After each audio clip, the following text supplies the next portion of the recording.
रहे हैं डीजे सुकमन धुर्वे। कहाँ घर है? सगवन छापर में।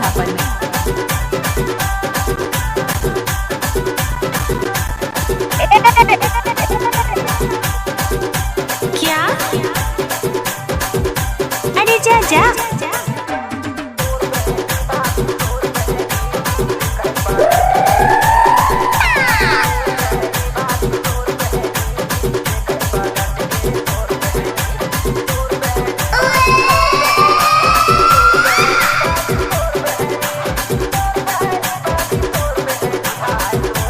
कहाँ से ढूंढ कर लाते हो तुम ये सब?